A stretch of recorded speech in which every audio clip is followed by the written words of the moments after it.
Hello，大家好，我係芝芝啊。最近成日聽到香港朋友訴苦，話700幾尺就話先至係豪宅，喐唔喐就過千萬，月供成幾萬蚊，但係仲係住得好逼啊！樓望樓冇景觀，會所又貴到去唔起喎，智能系統就更加唔使諗啦。今日咧，我帶大家嚟到珠海斗門，睇一個專門為香港人量身定做嘅全齡智慧社區中澳湖心印象。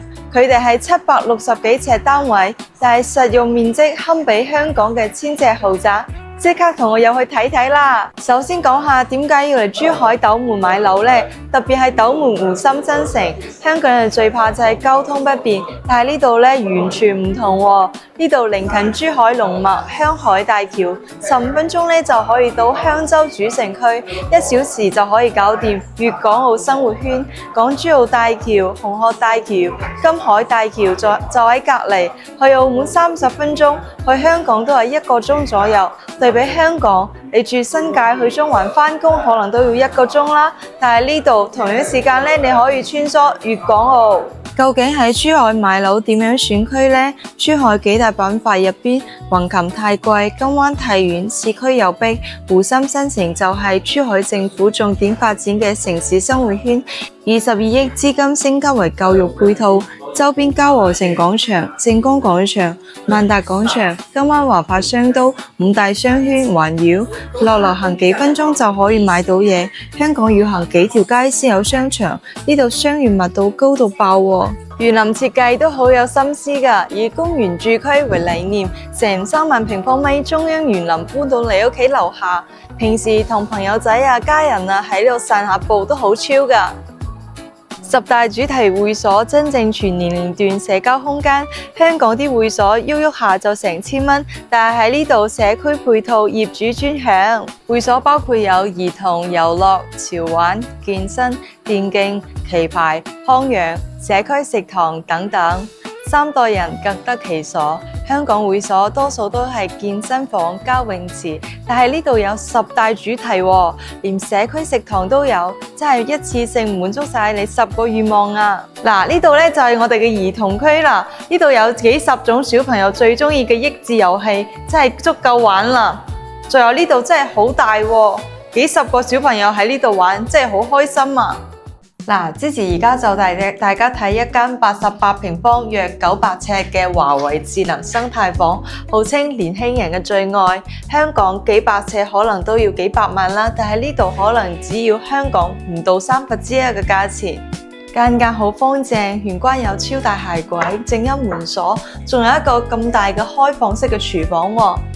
全屋咧係做嘅精裝交付，配有華為鴻蒙智能家居，一個智能主機，2種交換方式。客廳有智能面板，燈光自動調節，窗簾自動開關。全屋智能模式有4種模式：回家模式、離家模式、睡眠模式、觀影模式，真係懶人嘅福音啊！間房雖然係細戶型，但主人房都可以放標準嘅雙人床同衣櫃。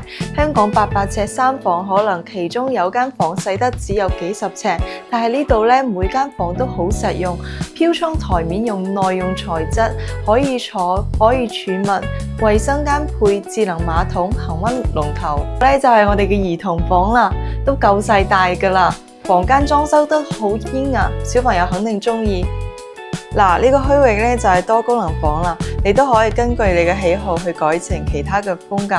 哇！呢個大廳真係好大啊，坐喺呢度成個人都好 relax。最後睇下105個方約1000幾尺嘅大戶型，真正改善成快樂城堡。呢個面積喺香港起碼要12萬以上，但係喺呢度咧肯定就唔使啦。呢度係飯客廳做嘅南北打通，開間足足有10米。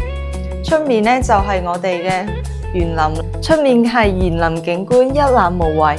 每間房都有大飄窗，採光通風極佳。主臥套房設計有專屬嘅衣帽間，呢度喺香港要15萬嘅樓王先有。呢個飄窗咧就係我最中意嘅啦，呢度深度起碼都有1.5米。平時坐喺呢度嘆下茶、睇下書啊，真係好超啊！主衛部分咧都係好大嘅，有智能馬桶同乾濕分離。哇！呢個兒童房真係好煙啊！我入到嚟都覺得自己好似變咗小朋友。嗱，玄關嘅部分咧，竟然仲有一個咁大嘅梳化喎，真係好貼心啊！平時咧喺度換鞋啊，真係好方便。呢度配置都好智能嘅喎，有智能新風系統、智能冷暖、智能淨水器、智能生活熱水。香港要加10萬蚊裝修先有嘅配置，呢度全部都係交標，仲送你全屋家電添。你睇現場幾多人？有好多香港家庭客都話，我哋可以用香港1層樓嘅錢買珠海4層。政策方面，單價平均係12,500到13,000嘅區間，總價預計120萬到150萬港幣左右，首付30%約36到45萬港幣。對比香港同樣面積樓價至少800萬起，首付40%要300幾十萬，月供4萬蚊以上，呢度月供真係算好低啦。總結嚟講，香港人買樓最大痛點就係貴、細、逼、舊，但係呢度係中澳湖心印象，完全解決晒你嘅用香港1/3價錢買同樣享受華為全屋智能10大主題會所。湖心新城未來發展潛力巨大，22億教育投資，5大商圈、4大醫院、4大公園。心動不如行動，即刻 PM 我或者留言湖心印象。我哋提供香港專車接送、接送睇樓團、包食、包講解，珠海中澳湖心印象等你體驗真正嘅慢生活。